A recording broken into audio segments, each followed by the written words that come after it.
Audible is the leading provider of spoken word entertainment and audiobooks, ranging from bestsellers to celebrity memoirs, news, business, and self-development. Every month, members get 1 credit to pick any title, plus 2 Audible originals from a monthly selection, and access to daily news digests from the New York Times, the Wall Street Journal, and the Washington Post, as well as guided meditation programs. Between a full-time job in IT and a full-time job in podcasting, it gets harder and harder to sit down and read the books I'm interested in. This is where Audible comes in. I can listen on my daily commute, relaxing, or while out running errands and still get in the books I've been wanting to get into. You can download titles and listen offline anytime, anywhere. The app is free and can be installed on all smartphones and tablets.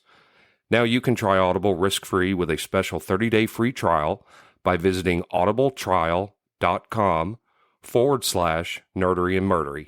That's audibletrial.com/nerdery and murdery. Don't let your busy life get in the way of that great book you've been wanting to read. Go get your free trial of Audible today. This podcast is sponsored by BetterHelp.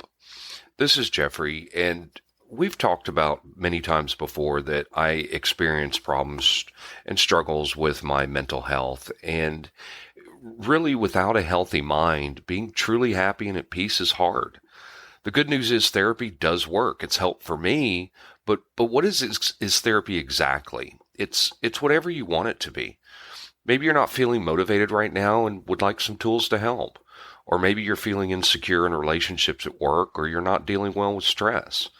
Whatever you need, it's really time to stop being ashamed of normal human struggles, and it's time to start feeling better because you deserve to be happy. And now you don't have to worry about finding an in-person therapist near you to help. BetterHelp is a customized online therapy that offers video, phone, and even live chat sessions with your therapist, so you don't have to see anyone on camera if you don't want to. It's much more affordable than in-person therapy, and you can start communicating with your therapist in under 48 hours. So join the millions of people who are seeing what online therapy is really about. It's always a good time to invest in yourself because you are your greatest asset.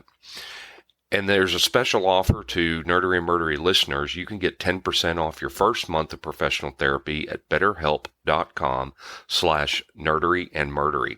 That's betterhelp.com/nerdery and murdery. Thanks again to BetterHelp for sponsoring this podcast.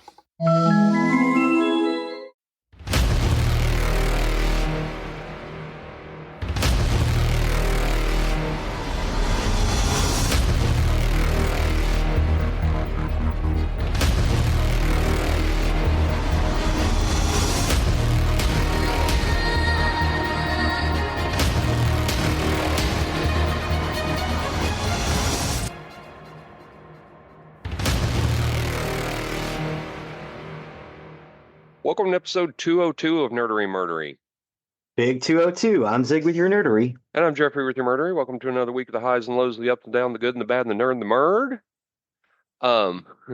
So as an IT person, this kind of stuff just tickles me. So October 2025, the thick client version of Office is no longer supported. It's all O365. Yep. And people are going to have to go. Same thing if you have Windows 10. Your Windows 10 has stopped supported in Windows in October 2025. So you better get it changed over to Win 11 now. Upgrade it now.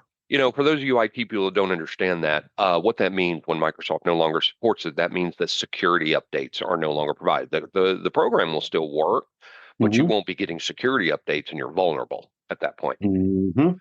But the thing about O365 that I think is so funny, we have people that are screaming, I need the thick client version, the install version. I can't work just on the web version.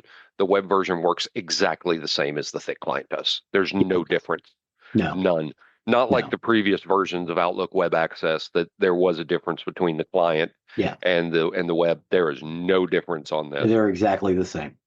There's a lot of new nuances in it, and you've got things are found in different places, but they operate the exact same. And a little piece of information for everybody listening out there who does not understand. If you're keeping 50,000 emails going back 10 years, you are costing your company and yourself money. Yeah, very true. Very, very true. You are costing money because you have to pay for the space. Well, yeah, You, Outlook should not be used as storage. no, that's what storage folders are for. If you got something you need to store, save it to a storage folder. Right. And I guarantee that email that you're saving from 10 years ago, you probably don't need it anymore. You don't need to. You don't need to save an email longer than 3 weeks. Plain and simple. Don't save any emails. If it's got something in it you need to keep, you copy that, put it into a long-term storage folder. Right, exactly. Plain and simple. You can, if it's an email you need, copy the email, put that in the storage folder. It's perfectly easy to do. You copy paste. The other thing working in technology, Sorry, let me get off the soapbox for a second. It's okay. That's fine. And I love this because season 7 is now out of Black Mirror. I love that series. I love that series. Cool. 7 has been really good. I've got 2 episodes to go. I haven't even cracked it open yet. Oh, it's so good. You'll love it. The very first episode has Roy from the IT Crowd. I love him. Yes, he's very good in this too. But I've mentioned Black Mirror before. If you haven't dived into Black Mirror, you should. Just understand there are points of Black Mirror that are going to terrify you and gross you out. Well, because it's all of the Black Mirror is your phone. That's what it is. Your phone, your monitor, the things you're looking at. And it's like the Twilight Zone, only it's the dark side of technology. Where we're going, possibilities of where we're going. There's a lot of themes through Black Mirror that carry on throughout. One of those is the vast fear that we have that the bees are becoming extinct. That's bad. That's really, really bad. And they touch on this several times in the Black Mirror universe. San Junipero comes into play quite a bit, and especially in this season. They all kind of tie in. The creator of Black Mirror is brilliant, and this season has been particularly good so far. Go watch Black Mirror if you haven't. Maybe I'll do a thing on Black Mirror at some point. Yeah. We got 225 coming up. You want to do Black Mirror? Maybe. I don't know. Okay. I haven't decided on 225 yet. Okay. I have a few ideas in my head. I've written 225. Okay. I have not. As I've said before, I can only keep about 3 episodes going at one time because my shit's too dark. I can't keep going and going with that. I can't store that kind of stuff in my head. No, don't. I don't. That's all I had. You got anything for us? You want to step over to the nerdy side of the house? No, I kind of want to kind of dive into this because we're talking about the Trek. Step on. The Star Trek. The Star Trek. Or as my mom used to say it, the Star Trek. Yeah. Today we're going to talk about Star Trek: Strange New Worlds. It's an American science fiction television series created by Akiva Goldsmith, Alex Kurtzman, and Jenny Lumet for the streaming service Paramount Plus. It is the 11th Star Trek series and debuted in 2022 as part of Kurtzman's expanded Star Trek universe. It is a spin-off of Discovery. It follows Captain Christopher Pike and the crew of the Starship Enterprise in the 23rd century as they explore new worlds and carry out missions throughout the galaxy during the decade before Star Trek: The Original Series. Anson Mount, Ethan Peck, and Rebecca Romaine respectively star as Pike, Spock, and Number One, or Una Chen Riley. All characters from the original series, they were cast in the roles in 2019 for the second season of Discovery, and after positive fan response, Kurtzman expressed interest in bringing them back for a spinoff. Development began by March 2020, and the series was officially ordered in May. The lead cast, title, and creative team were confirmed by Goldsmith and Henry Alonso Myers as showrunners. Jess Bush, Christina Chong, Celia Rose Gooding, Melissa Navia, Babs Olasunmokun, Bruce Horak, and Martin Quinn also star. Some of those actors play younger versions of original series characters. The series is produced by CBS Studios in association with Secret Hideout, Weed Road Pictures, HMRX Productions, and Roddenberry Entertainment. Filming takes place at CBS Stages, Canada, in Mississauga, Ontario. The showrunners choose to return to the episodic storytelling of the original series rather than Discovery's more serialized approach. So,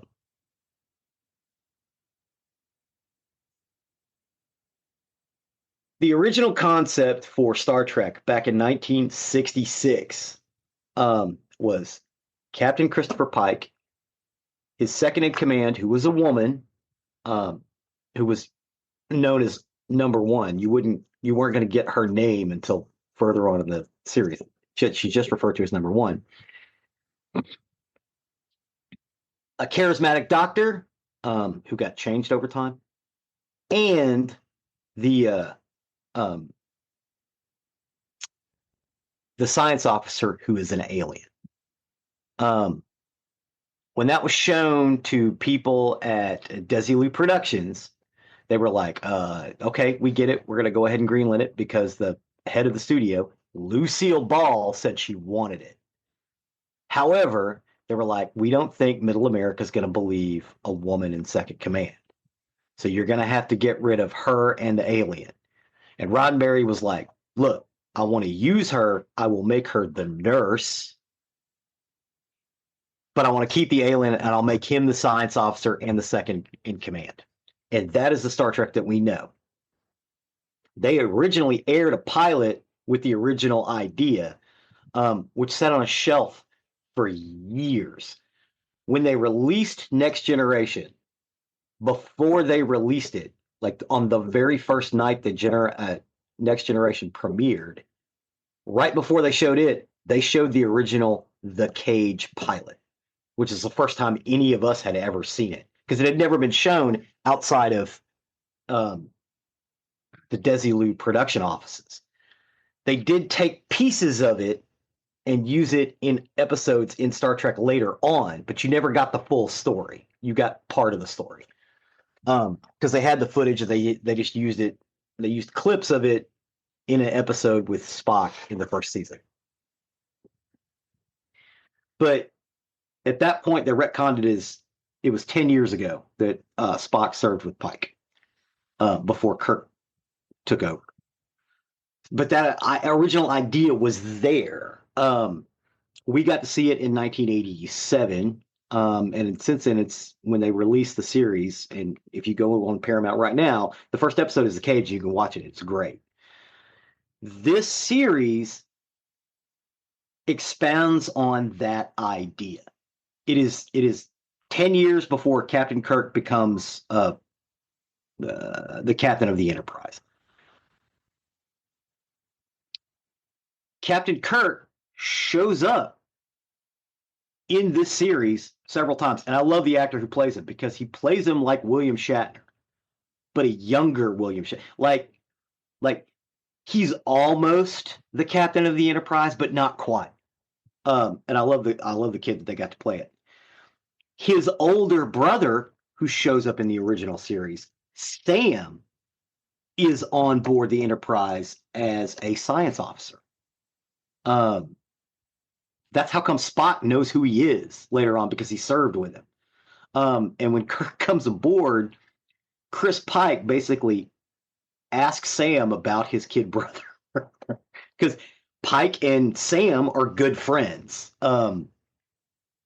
But Sam is totally different from Jim Kirk. They're like polar opposites. But they're still loving brothers, you know. Again, I think the show's great.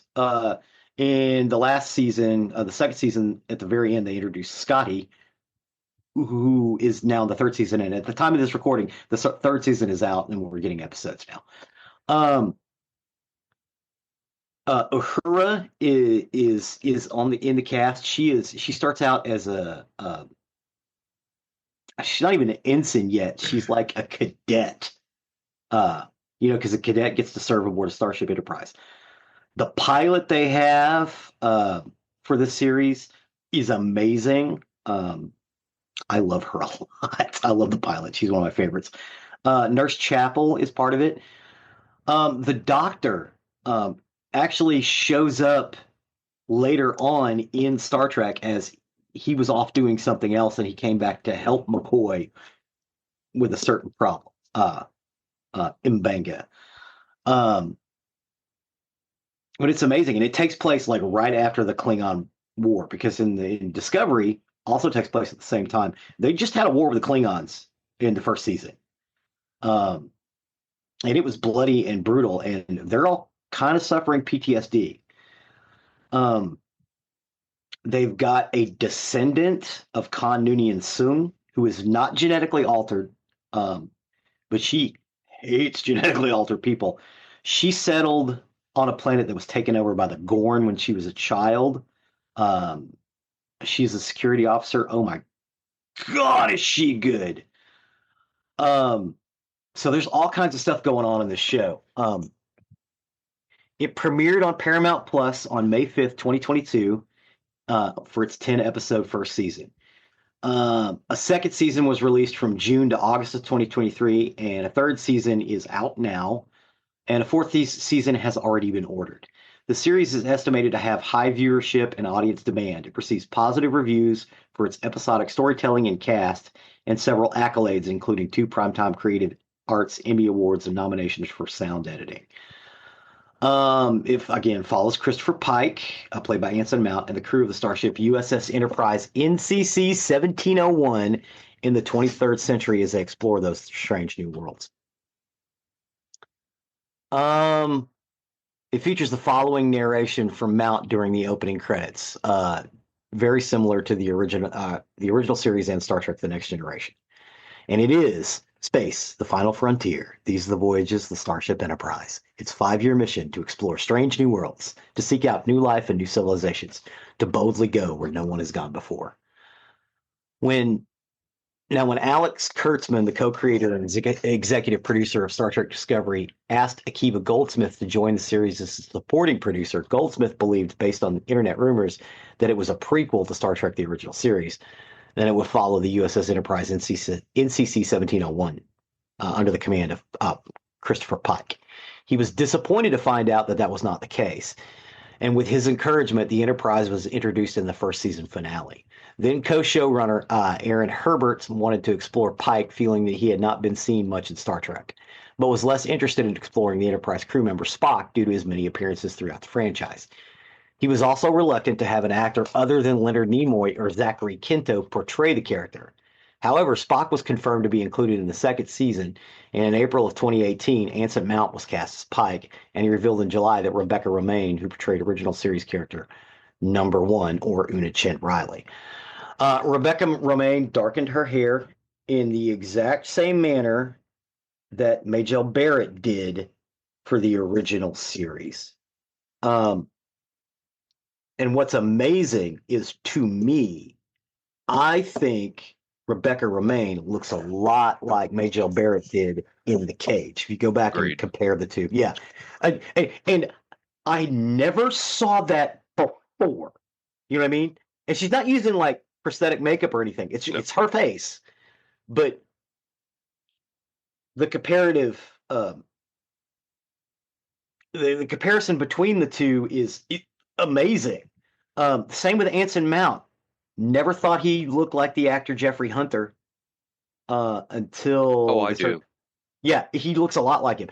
The only difference is his hair is a little spikier. Yeah. And everybody makes fun of that, but he looks cool. And that's the thing.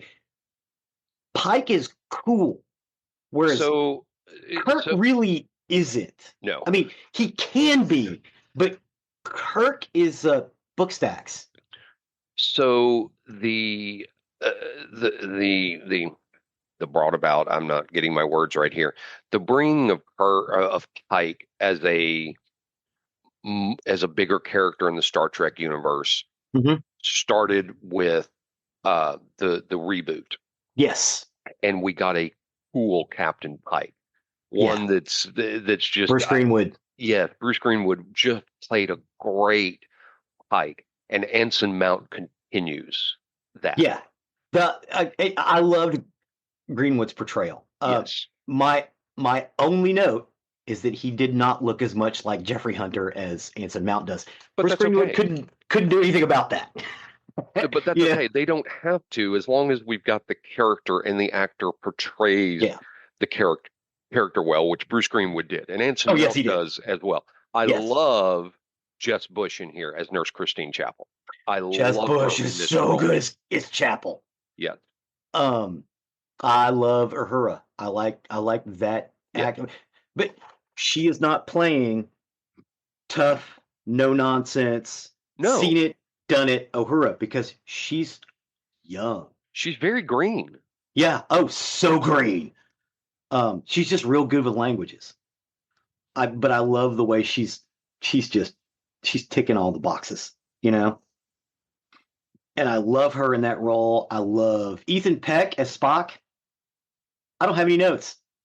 I, Ethan Peck as Spock is is exploring his human side. You know what Hmm. I mean? Hmm.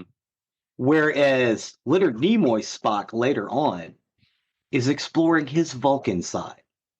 But they are two sides of the same coin. And I can see where, and at some point I think they're going to show that turning point in this series. You know what I mean? I Hmm. think we're going to see it where he's like, I'm not human. I'm a Vulcan. It's going to happen to him. And I'm kind of, I want to see that because I love it. I love everything about the series. Every episode I've seen has been a banger. Yeah, and I've only seen through 2 seasons of it, I think they just dropped the third season, or maybe we just got an episode. maybe. Yeah, but it's mighty good. Everybody in it is good. The writing's good. The special effects are really good. I wish it looked a little. I wish the set looked a little more like the original Enterprise. You know what I mean? I um as a design choice, it still looks a little too polished.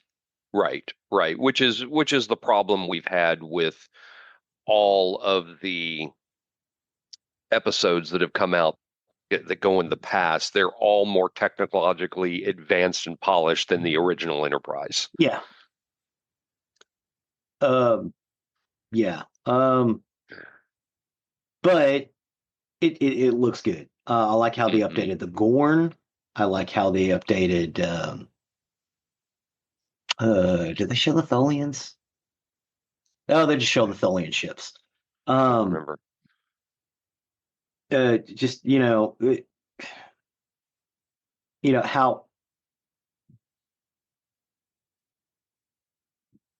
how they're dealing with exploration, how they're dealing Hmm. with getting Hmm. out there, and you know, Right. it's it's brilliant. Um, it Ethan Peck was real positive about it. He really, really likes playing Spock. He's really enjoying it. The fans seem to like him as well. They did put them in a short trek. Um, they gave it a short trek, and then Kurtzman and Goldsmith said they had active discussions regarding a spinoff series, and he'd been tossing ideas back and forth. Uh, but Goldsman had moved from producing Discovery to co-show running Picard. Kurtzman said he would prefer for the potential spinoff to be an ongoing series rather than a mini-series, and said it could explore the 7 years between Discovery's second season and the accident that seriously injured Pike in the original series. Kurtzman soon stated that 2 unannounced Star Trek series were in development for CBS All Access, and a spinoff was reported to be one of them in March. CBS All Access officially ordered Star Trek Strange New Worlds series in May of 2020, with again Mount, Romaine, and Peck confirmed reprising their roles. But they added some extra producers and writers because they were still doing Picard. Right now, this is the only active show they got running. Hmm. They've got some other ones coming out. But what's great is they sat down everybody in the writers' room and everybody in the production suites, and all of the producers are actually writers as well, which is makes me happy. Well, except for Rod Roddenberry, but Rod Roddenberry is there to keep his father's ideas alive. That's That is his main contribution. His father and his mother, because Majel Barrett was his mother. Mm-hmm. And again, the story of Rod Roddenberry, how he hated Star Trek because he felt like it took his dad away from him. And his mom sometimes they'd be gone and just like what they're all filming another movie. But as he got older, he started going to conventions after his father passed away, and discovered how it affected it and how people love it, and how it inspired him and how it saved people, literally saved people. So he started Roddenberry Productions with his mom. And a lot of his father's notes, which he doesn't give to the public, but he does share with the writers and the producers. So that's why they make him a producer in a lot of this, because his stance in those meetings is to make sure that his father's legacy is protected. And I am perfectly okay. That should be his role. And honestly, I don't think he should get into discussions of, story arcs and writings and stuff like that. Just overall, and make sure that, because the Federation is paradise. Earth is paradise. We're going to keep doing that. We're going to keep that idea going. That's what he does. But yeah, all of these people are sitting down in these writers' rooms discussing these things, and all of them have good ideas. But they all sat down and watched The Cage together. Pause it, talk about it, make notes. So that thread runs through this series. It's like, we can add. We've lost an engineer, which was sad because I loved Hemet, who was an Anar, which is a type of oh my god, the blue people with the antenna. Orion. No, not Orion. Wasn't it Orion? Oh no, Orions are green. Yeah. I will think of it in a minute. I'll find it.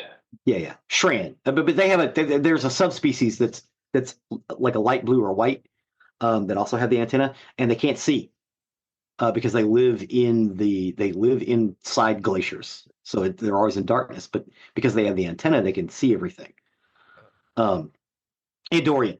Andorian, thank you. I knew it would come to my head. It was just, there was a holding spot where that noun should have been. But yeah, he was great as the engineer. He sacrificed himself in an episode, and they got basically a professor of engineering to go in his stead. But in the end of season 2, they picked up Scotty, and Scotty's basically joined the crew, which is great. It's awesome. But it centers around that Cage crew and how he's building it, how they've got incredible pilots and everything else. I love everybody in this, and I love the writing. The writing is strong. I'm just gushing over it. I'm totally fanboying out. Personally, to me, I think it's the best production they've had. And again, we've got a 3rd season, which is being produced and released now. Kurtzman had kind of felt that audiences had primarily responded to the relentless optimism of Pike, Spock, and Number One on Discovery, and said Strange New Worlds would explore how Pike remains an optimistic leader despite learning about his tragic future during the 2nd season of Discovery. So those of you who are not in the know, Christopher Pike meets with an accident that basically melts his face off and puts him in a wheelchair where he can only say yes and no with bleeps. Because of the injuries he sustains. Pike went to Borath, a Klingon moon, where they have these things called time crystals, where basically it gives you a view into your future or past. And he grabbed a hold of one and saw what was going to happen to him. He got injured, didn't kill him. He got injured saving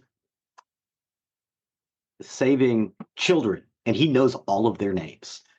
He keeps track of them. He meets them, or one of them. which sets up kind of a crisis for him. But even though he knows that's going to happen, he still remains optimistic. And that's basically how that rolls. He's a great leader. Just love it. But they did decide they were going to do standalone episodes instead of serialization. Mm-hmm. There is a little bit of serialization. They do bring bad guys back and forth, but the episode's done at the end. Now, Himmer died. That is kind of serialized because he's no longer on the crew. But they will, bring back someone to replace him. But you could pick this. You could pick the series up just like old-fashioned Star Trek at any episode and watch it, and it makes total sense. I would suggest doing the whole thing. They also wanted to get rid of some of the techno babble, because Pike doesn't like it. No, Pike is very clear-spoken, and when he's around people who are not scientists, he makes them talk in plain language. And I've noticed in meetings and stuff, it's like, hey, why don't you tell them what it really is? And he likes to show people. So the difference between Kirk and Pike. Kirk is very head through the door first. Yeah. He's very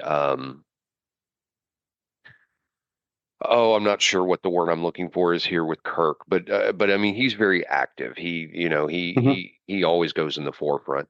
Yeah. Pike does that as well, but Pike is very cowboyish. Yeah. He's very gung ho, his whole punch it. He's just a cool guy. Yeah. He's really cool. And Kirk really isn't. I mean, a lot of people are like, well, Kirk was never cool. No. Kirk got the girl. Right. Because he's good. Right. He's good at what he does. But he also will never have a successful relationship because he ain't married to a woman. He's married to the Enterprise. Right. Which is why he got made fun of at Starfleet Academy for being book sacks. He always had books in front of him because he's always trying to figure out the best way to get it done. And Kirk is a workaholic. Mm-hmm. Pike ain't. Pike thinks, no, it is time for us to sit down and have a meal together and talk about something that isn't work. And you see it over and over and over in the show. And I think that's a brilliant idea, them setting that up. Because, again, Kirk's all about getting the work done. Pike's like, no, we're explorers, man. We need to explore ourselves as much as everything else. Right. You even see it in conversations between Pike and Kirk because Kirk is the second in command on the Farragut, and they have to get involved in a couple of scrapes a couple of times. Brilliant. God, I love that. I love the Kirk guy. I love him so much because it's like, oh my God. Oh, Jesus fucking Christ. This guy's so dialed in. Again, I'm gushing. But I think this is the best of the modern Trek. I like this better than Picard, and I love Picard. I love Discovery. I like this better than the Lower Decks, and I love Lower Decks. This show has crossed over with Lower Decks. And it was a ridiculous episode. But that was part of it. They've got to have the ridiculous as well as the serious. Because it's episodic, and that's what you need. And this feels like more of a reboot of the Star Trek being on television than Discovery did. To me. And it's not that I don't like Discovery, but I saw what Discovery was trying to do. I think that if they would have done this instead, we'd have more series on right now. Discovery's done, Lower Decks is done, Picard is done. We had a movie for Section 31, which we will talk about. They set it up to have another movie. I think that's what they're going to do, is like little movies instead of an actual series, which I'm fine with. It was brilliant. I want to watch it. I watched it. I've seen it like 3 times. But I'm hopeful that this idea will continue. You know what I mean? I'd like to see him do something else. I would love to see I'd love to see another DS9 series, about Bajor and all that other stuff. It's a darker tone. I get that. It's going to be serialized, but I think they can do it. My overall impression of this series is that it's just freaking great. Yeah, from everything I've watched so far, it's a very good show. Yeah. I need to watch the new season because you're right. It came out 2025, so I don't know when specifically it released. Oh, I think in the last, at the time of this recording, it's probably already all out. But I think in just the last couple of weeks we had an episode. So okay, yeah. So I think we may have 2 now. But I like to watch them and ruminate on them, and then I'll watch another one and ruminate on that, on how good it is, and they're paying service to the fans, but it's not just fan service, because you got, again, a lot of people hate it. Star Trek Enterprise paid no fan service, and that's why a lot of people hate it. I don't. I like the series in general. I think it had some trouble. Yes, you. I think it had some trouble. But then you get other series like Lower Decks. Lower Decks is all about fan service. And that's great. It's fun. It's enjoyable. But it's not necessarily Star Trek. You know what I mean? So I think that this show meets that middle ground better, in my humble opinion, as someone who's been watching Star Trek his entire life. Right. Well, not, I can remember watching it when I was 4, so every day. I watch it to go to sleep too. Doesn't matter what. It's all Star Trek. It's all the Star Trek. Good, bad, and different. But yeah, that's about it for Strange New Worlds, other than get out, check it out. In our YouTube playlist, I've put in a bunch of scenes. There's not full episodes, but you can go out and check those out on Paramount. Yeah, there is like a $5 service, like $5 a month. You get commercials, but they're not that bad. A couple commercials in it. It's not going to kill you, and it's well worth it because you get all of the Star Trek, all of it, all the series, all the new stuff, plus some other cool stuff. Awesome. Appreciate your work on that for another round of Star Trek. The Star Trek. With that, we'll step over to the murdery side of the house. Murder. Today, I got my information off Murderpedia, All That's Interesting, Wikipedia, and Medium, and this is the story of Charlie Brandt. Charlie Brandt.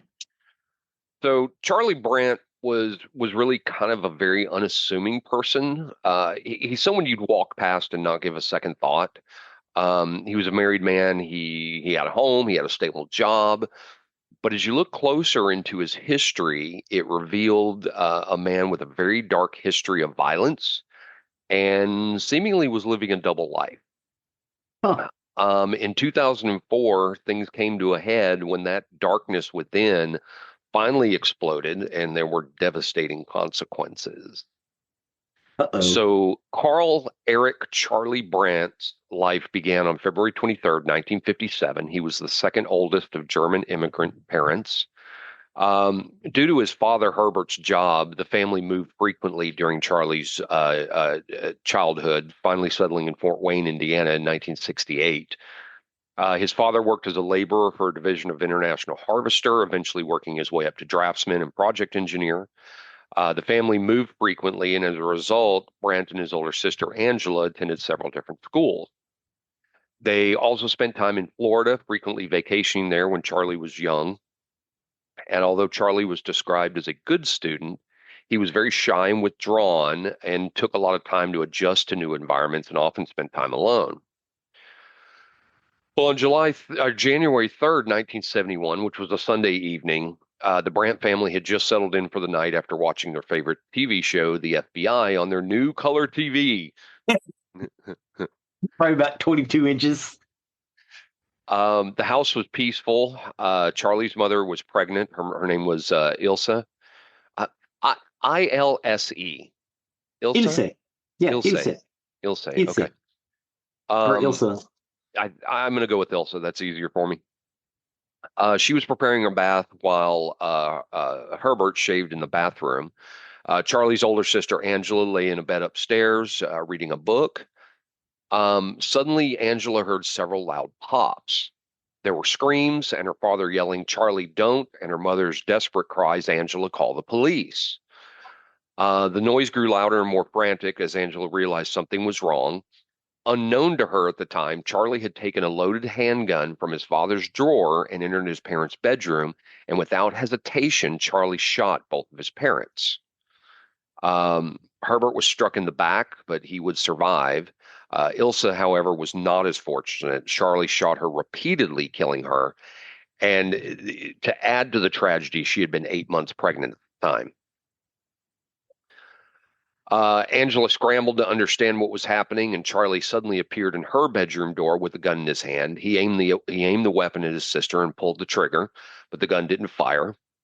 Angela then ensued in a struggle with Charlie as she tried to fight off her younger brother's attempts to strangle her. But during this chaos, Angela said she saw something frightening in Charlie's eyes. He had a glazed, vacant look as if he were in a trance. And then suddenly, as soon as it began, Charlie seemed to snap out of it. He stopped what he was doing and muttered, "What am I doing?" before retreating from Angela's room. Angela managed to calm Charlie down by promising him that she would help him figure out what to do. She eventually convinced Charlie to go upstairs and retrieve blankets for their infant sisters who were unharmed before fleeing the house and seeking help from neighbors. Angela ran from the house, screaming in her bloody, torn nightgown.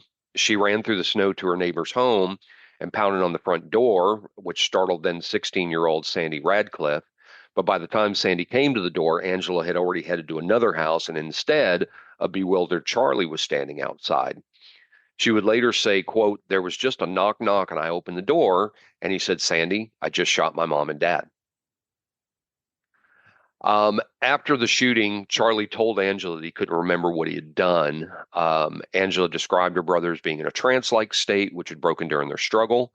When he was interviewed by police, Charlie attributed the shooting to, quote, "a combination of things related to school," stating that everything just sort of snapped in my mind. I felt like I never felt before. Charlie also alluded to an incident that took place a few days before the shooting near the end of his family's annual Christmas vacation in Florida, in which Herbert shot and killed their dog while the two were hunting. So the police arrived. Herbert was rushed to the hospital, and Charlie was taken into custody. Um, Despite how tragic and grave this was, Charlie was too young to be tried for murder under Indiana state law, and a grand jury determined that Charlie was not criminally responsible for his actions, but cautioned he might repeat them if he did not receive psychiatric treatment. So he was committed to a psychiatric facility for a year. Evaluations revealed no definitive diagnosis or clear explanation for his behavior. Charlie Brandt spent a year under psychiatric evaluation, and in 1972, Charlie was released back to his father's care.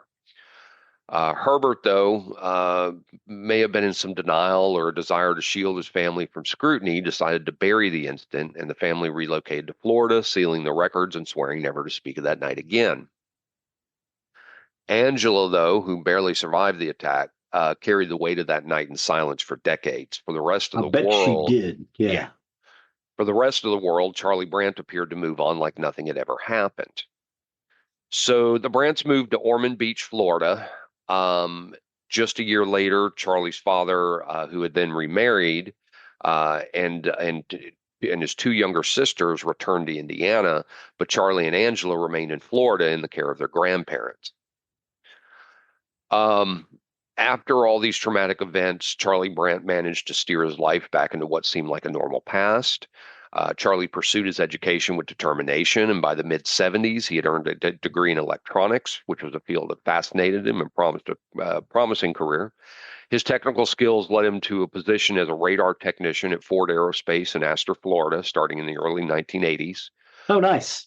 The job provided him with stability and a sense of purpose, allowing him to build a life that had appeared both successful and respectful to those around him. In 1986, Charlie took another significant step toward normalcy by marrying Teresa Terry Helfrich. Oddly, none of Charlie's relatives were invited to the wedding. I don't think it's that odd. Friends and acquaintances describe them as a loving and inseparable couple, often seen enjoying activities like fishing and boating near their home. Yeah. Their marriage, to all outside appearances, seemed to be the epitome of domestic bliss, with no hint of all that darkness that Charlie harbored. Port Ormond Um, Beach. Well, if he's a radar tech, he's probably down near the coast. Most likely. I'll say, redneck Florida. Yeah, there are a lot of. That's why my family moved to Louisiana, is so they could go fishing every day. Right. The couple eventually settled into a beach house on Big Key Pine in 1989. So what happened on that January night in 71 remained buried deep. It was Yes. hidden from everyone except his immediate family. Yep. Terry was unaware of Charlie's violent past. She trusted him implicitly and believed he was a good man. Yeah. He Um, given no indication that he wasn't. well, no, this created a facade of normalcy that allowed Charlie to blend seamlessly into society. Hmm. Again, I said he was someone you just pass by without a second look. Um, However, Charlie started becoming increasingly restless. Those who knew him noted his obsessive interest in anatomy and crime. He often spent hours reading medical books and crime-related materials, which were topics that seemed a little unusual for someone in his profession. At least that's what they were saying. I don't think that anybody that knows me thinks I spent a lot of time researching true crime and murder, but hey, I I was do. about to say, he ain't the only one there, homie. So, but it seemed unusual for Yeah. to some people. His home was filled with surgery-themed books, posters, and newspaper clippings that hinted at a fascination with the macabre. Friends occasionally found him lost in thought, staring blankly at anatomy diagrams or discussing details of criminal cases with an unsettling intensity. Hmm. Again, I can't, I can't say that I haven't done the same. Oh my Um, God. Well, okay, listeners, he researched the shit out of this stuff. I do If I research was the shit looking at out of his crap. internet history, I'd think this guy's a serial killer. Well, and investigators did later discover his online activity, and more disturbing things did start popping up. These are things I would not look at. His internet history showed regular searches for autopsy photos and snuff films depicting violence against women. I think that's kind of a key there. I don't research that stuff. I do No. read news articles that might be about this stuff, but I'm not looking for Yes. snuff films like that. Police reports, things like that. Some people speculate, though, that his obsession with medical and crime-related materials may have been a way for him to process what happened when he was a teenager. Um, That makes sense. but it, it really only kind of seemed to fuel his passions. He hid these from Terry. She was completely unaware of her husband's interests. None. So that's another key point. My wife knows I study this shit. Yeah, she walked by and go, ooh, gross. Well, in September 2004, Hurricane Ivan was approaching Florida, and thousands were forced to evacuate. Among them were Charlie and his wife, Terry, who fled their Yes. Big Pine Key home and sought refuge in Orlando with their niece, Michelle Jones, who had invited the couple to stay with her. Yeah. Michelle was 37 years old, and she was a vibrant, well-loved woman. She was as a successful executive at the Golf Channel in Orlando. And Michelle was known for her close bond with her extended family, which prompted her to welcome Charlie and Terry into her home. During the stay, Michelle stayed in frequent contact with her mother and several friends. And on September 30th, 2004, Michelle had invited a friend to her home, but later called and asked her not to come over, supposedly due to a drunken argument between Charlie and Terry. Hmm. 2 days later, on September 15th, when Michelle could not be reached by phone, Mary Lou grew concerned and asked Michelle's friend, Debbie Knight, to go to the house and check on her. When Debbie arrived, the front door was locked and there was no answer, so she made her way to the garage. And what she discovered there was Charlie Brandt's decomposing corpse hanging from the rafters, his lifeless body hung from a noose fashioned from bed sheets. Hmm. Clear that he had committed suicide, so she called the police. Once the police reached the scene, they made their way they forced their way inside the home, and they found the lifeless bodies of Terry and Michelle. Terry had been stabbed several times in the chest. Michelle's body bore even more evidence of Charlie's deeply disturbed psyche. She had been decapitated, and her organs, including her heart, had been meticulously removed. Her head was placed next to her body, and the weapons used, a set of kitchen knives, were left behind. Since all three bodies were locked inside the house and investigators concluded there was no indication of any struggle or fight, they concluded that Charlie killed his wife and niece before taking his own life. Hmm. These murders shook those who only knew Charlie's public persona. Again, he was quiet, reserved, and devoted. The niece is her Michelle niece, Jones. not okay. Yeah, she's Correct. not her niece, not his. Okay, Correct. I thought so, but I just wanted to make that clear in my mind. Correct. So, thank you. Again, Charlie was described as quiet, reserved, and devoted to his wife. Yeah. So after these shocking murders, investigators delved into Charlie Brandt's life, bringing into focus the disturbing evidence that painted a picture of a man leading a double life. Mm-hmm. The apparent suddenness of the brutal killings pushed authorities to examine whether Charlie may have been involved in other violent, unsolved crimes.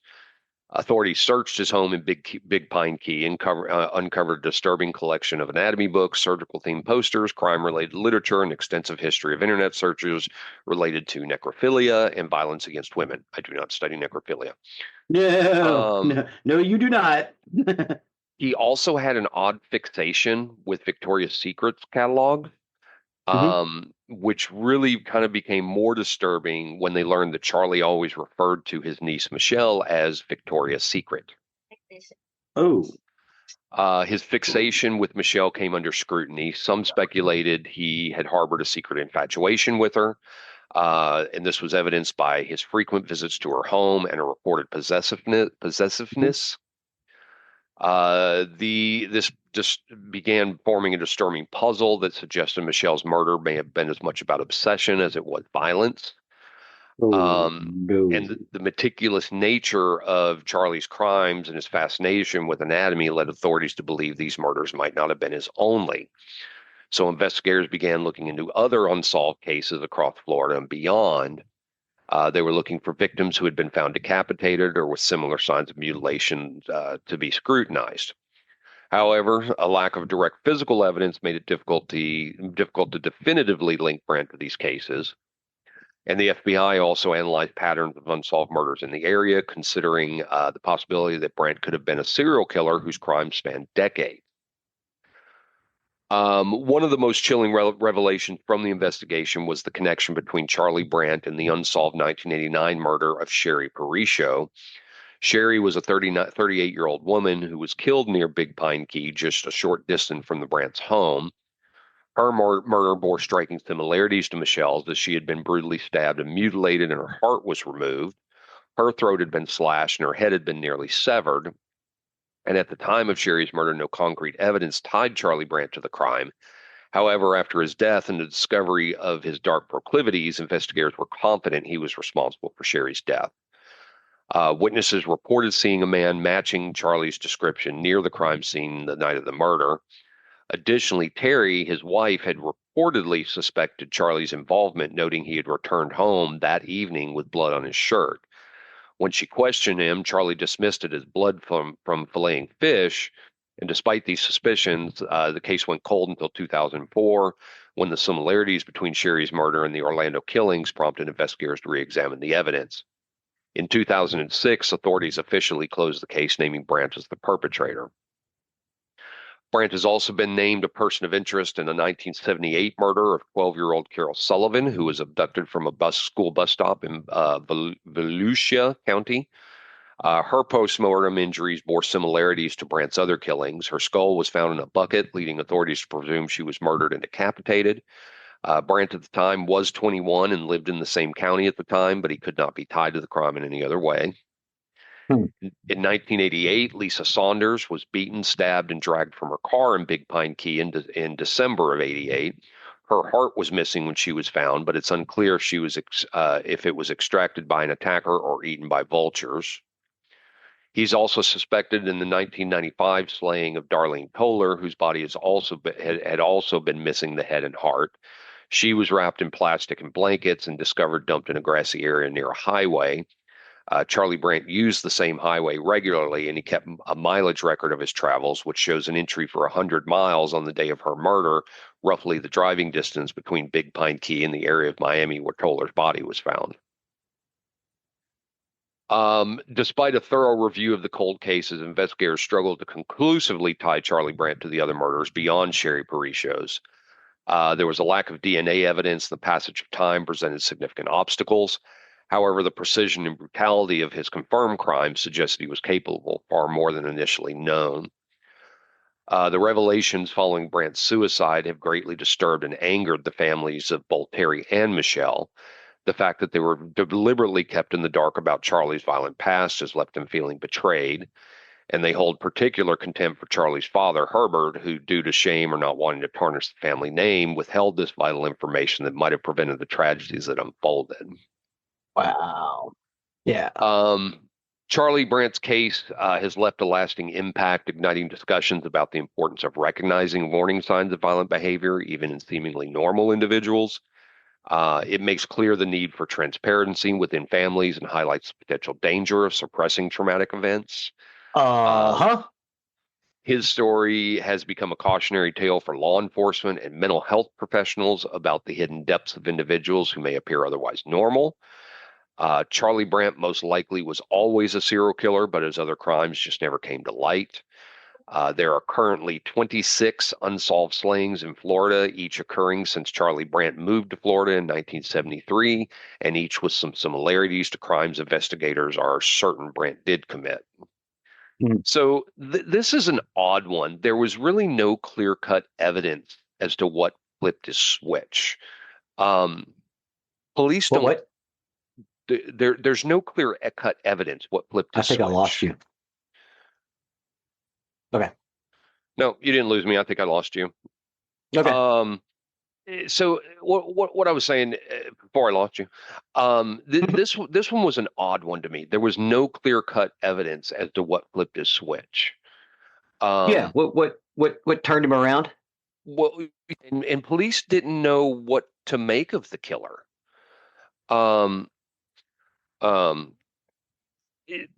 Police did not know what to make of this killer. Yeah. Was there any sign of head trauma? I didn't see any. That's what I'm saying. Yeah. There was no clear-cut evidence. I didn't see head trauma. I didn't see abuse. None of that were reported. Well, because when you're saying it like with the gun originally in the 72, it's like a switch got flipped, and I'm thinking, right, did he hit his head? Right. Something somewhere flipped because he went into that trance-like state. The Indiana courts ordered Charlie to undergo 3 separate psychological evaluations. One of them was psychiatrist Ronald Pantsner. He agreed with 2 of his colleagues that Charlie was somewhat of a mystery. He said, quote, basically, I was looking for mental illness, and he wasn't showing the signs and symptoms of serious mental illness, which I thought was what the court wanted to know. This kid did well in school. He didn't get in any trouble. He loved his family, he said. And the family said that he was a loving kid, so there wasn't anything to diagnose. To the lay person, this doesn't make sense. The guy killed his mother. She's pregnant, shot his father. Why doesn't he have a mental illness? But he doesn't have a diagnosable mental illness. We found no psychosis, no distorted thinking that would basically be a reason for this crime to be done. Yeah, well, I mean, you look at him in 72. I get it; they don't have the diagnostics at that point.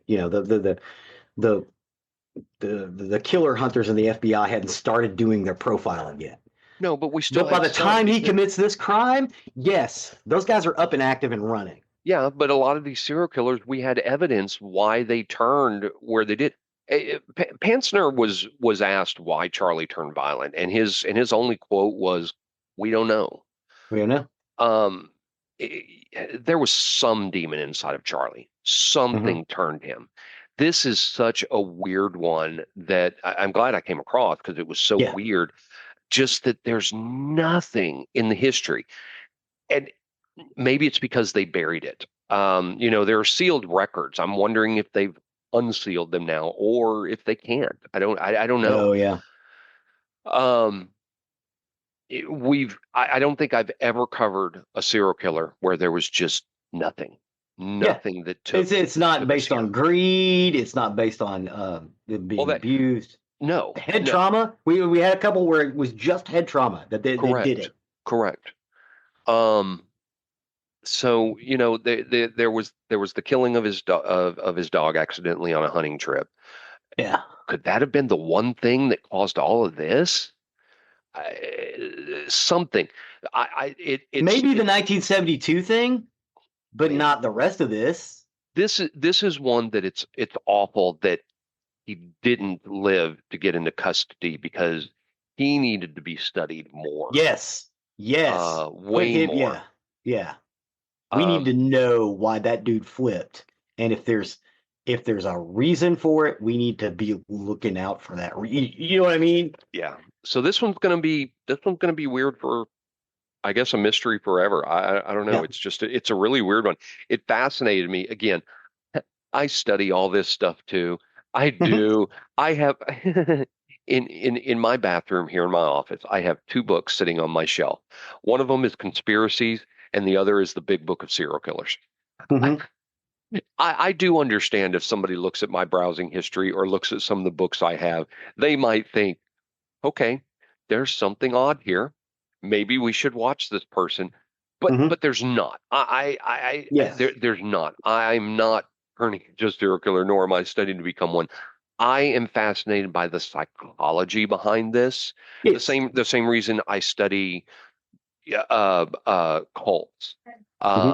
I'm fascinated with the psychology behind them that gets people into these cults. It's the exact reason that I want to go to that Church of Scientology that's down the road from me. I want to go in because I'm just curious.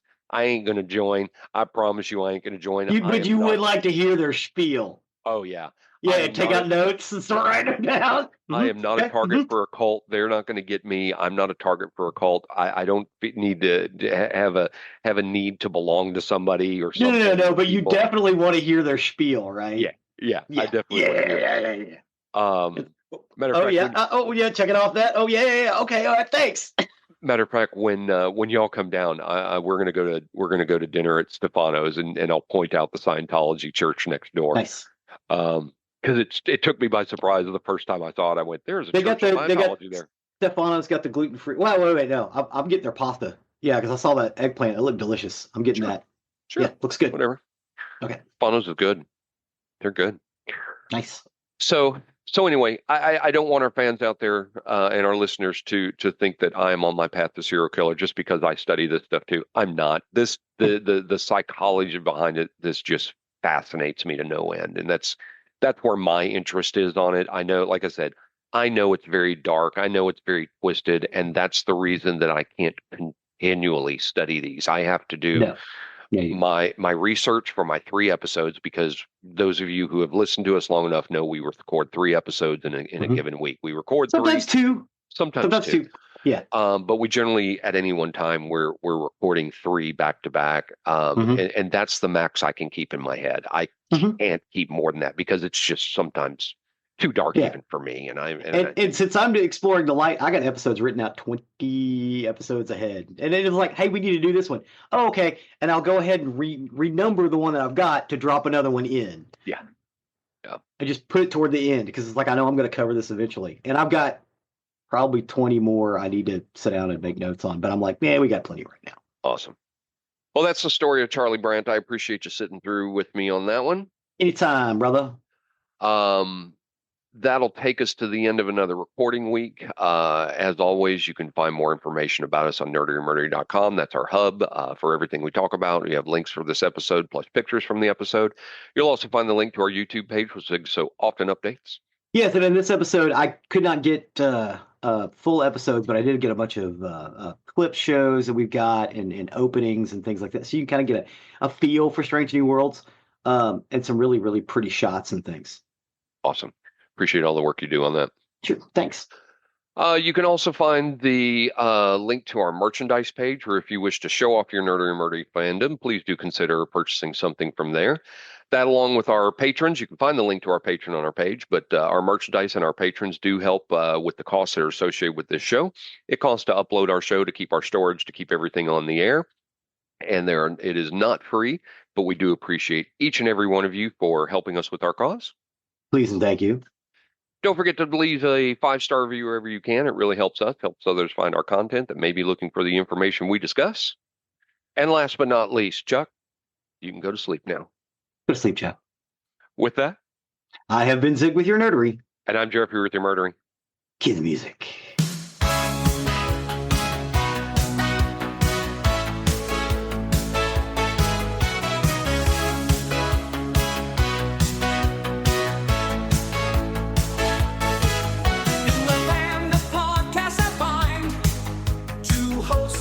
Curious mind, Zig and Geoffrey dive in deep, nerdery and murdery, no sleep.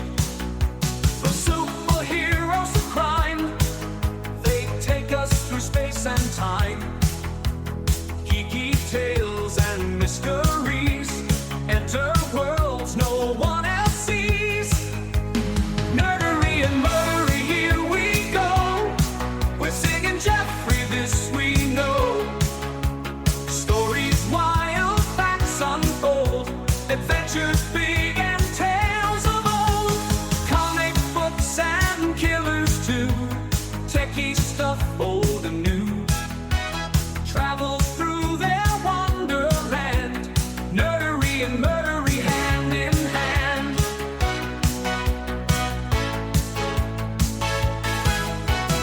Every episode a ride, with our hosts as our guide.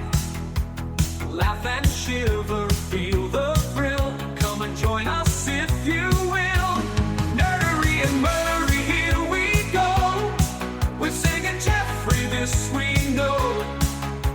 Stories wild, facts unfold, adventures big and tales of old.